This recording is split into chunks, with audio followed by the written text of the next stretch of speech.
University మంచి భవిష్యత్తు కోసం తెలుగు విద్యార్థులు ఇష్టపడే యూనివర్సిటీ. కాల్ 9059052378 9059052379.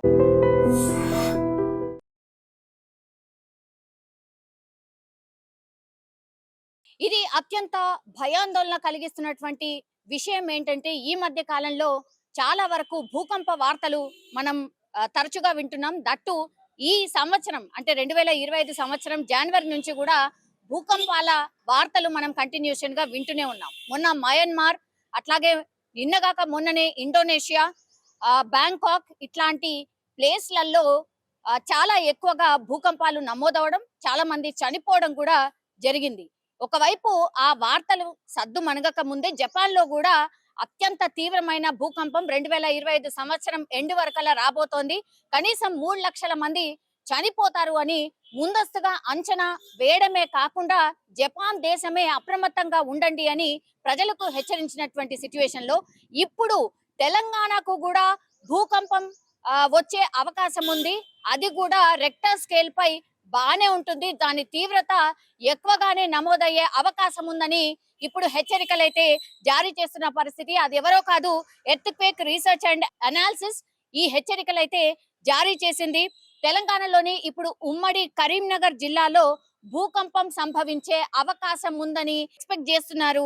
ఇది రామగుండం సమీపంలో అత్యంత తీవ్రత కలిగినటువంటి భూకంపం సంభవించబోతోంది. అట్లాగే దీని ప్రభావం వల్ల హైదరాబాద్, వరంగల్ అండ్ అమరావతి, మహారాష్ట్ర వరకు కూడా దీని ప్రభావం ఉంటుంది అని చెప్తున్నారు. సో మినిమం 5 నుంచి 6 ఈ రెక్టర్ స్కేల్ మీద 5 లేదంటే 6 తీవ్రతతోని ఈ భూకంపం సంభవించే అవకాశం ఉంది అన్నట్టుగా ఇప్పుడు ఈ research and earthquake research and analysis అనే సంస్థ ప్రస్తుతం వెల్లడించిన పరిస్థితి కనిపిస్తోంది. అప్రమత్తంగా ఉండండి అనేసి కూడా హెచ్చరికలు జారీ చేస్తున్నాయి. సో ఈ రీసెర్చ్ హెచ్చరికలు జారీ చేయడంతో ఇప్పుడు రామగుండం సమీపంలో భారీ భూకంపం సంభవించబోతోంది అని చెప్తున్నారు. భారీ భూకంపం అంటే మినిమం 5 ఎబోగా వచ్చేటటువంటి భూకంపాలన్నీ కూడా ఇప్పుడు భారీ భూకంపాలుగా మనం ఎక్స్పెక్ట్ చేయొచ్చు. 5 కంటే ఎక్కువగా కూడా సంభవించే అవకాశం ఉన్నట్టుగా కూడా ఇప్పుడు ఈ సంస్థ చెప్తోంది. ఇదే ఇప్పుడు ఆందోళన కలిగిస్తున్నటువంటి విషయం. దాని ప్రభావం రామగుండంలో సంభవిస్తే దాని ప్రభావం మనం హైదరాబాద్ మీద కూడా ఉంటుంది అనేసి కూడా చెప్తున్నారు. కానీ ఇట్లా ముందస్తుగానే భూకంపాలను ఎక్స్పెక్ట్ చేయడం సాధ్యం కాదు అని కూడా కొంతమంది ఎక్స్పర్ట్స్ చెప్తున్నటువంటి విషయం అయితే మన అందరికీ తెలిసిందే. అయితే డిసెంబర్ 4, 2024 అంటే గత సంవత్సరంలో ములుగు జిల్లా మేడారం దగ్గర 5.3 తీవ్రతతో భూకంపం సంభవించింది.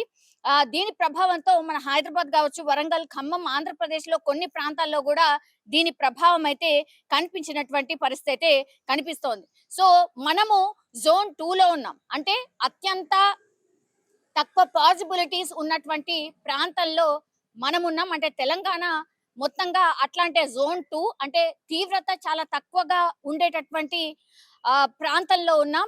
భూకంపాలకు చాలా తక్కువగా పాసిబిలిటీ ఉన్నటువంటి ప్రాంతంలో మనమున్నాం. అయినా సరే ఇప్పుడు రామగుండంలో భారీ భూకంపం సంభవించే అవకాశం ఉందని ఒక సంస్థ చెప్తోంది. దట్టు కూడా ఈ రీసెర్చ్ ఇందులోనే ఎర్త్క్వేక్ కి సంబంధించిన రీసెర్చ్ చేసే సంస్థ చెప్తోంది. కాబట్టి ఇది ఇప్పుడు ఆందోళన కలిగిస్తున్నటువంటి అంశం.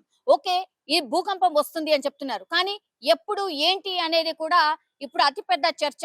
అట్లాగే దీని మీద పూర్తిగా రాష్ట్ర సర్కార్ కూడా అప్రమత్తం అయినట్టుగా కూడా చెప్తున్నారు. ఎందుకంటే ఒక రీసెర్చ్ సంస్థ ఇప్పుడు ఇది చెప్పింది కాబట్టి మరి రామగుండంలో పాసిబిలిటీ ఎక్కడుంది, రామగుండంలో ఒకవేళ వస్తే దీని ట్రీమర్స్ ఎప్పటి వరకు ఉండొచ్చు, భారీ భూకంపం అంటున్నారు కాబట్టి ప్రిపేర్డ్నెస్ ఏమైనా అవసరమా, ఇట్లాంటిది కూడా రాష్ట్ర సర్కార్ ఫోకస్డ్ గా కొంత మాట్లాడే ప్రయత్నం చేస్తున్నట్టుగా ఇప్పుడైతే వార్తలు వస్తున్న పరిస్థితి అయితే కనిపిస్తోంది. నిజంగానే ఒకవేళ రామగుండంలో భూకంపం సంభవిస్తే ఏంటి సిచ్యువేషన్, దాని ట్రీమర్స్ కూడా హైదరాబాద్, అట్లాగే అమరావతి, ఆంధ్రప్రదేశ్ వరకు, అట్లాగే మహారాష్ట్రలో కూడా దీని ప్రభావం చూడబోతున్నాం అనేసి చెప్తున్నారు. కాబట్టి సో ఇది భారీ భూకంపంగానే ఈ రీసెర్చ్ అంతా చెప్తున్న సిచ్యువేషన్ అయితే కనిపిస్తోంది. మరి చూడాలి, ఎర్త్క్వేక్ వచ్చే అవకాశం ఉంది అన్నటువంటి వార్త ఇప్పుడు తెలంగాణ రాష్ట్రంలో ఒక కలకలమే క్రియేట్ చేస్తోంది అని చెప్పొచ్చు.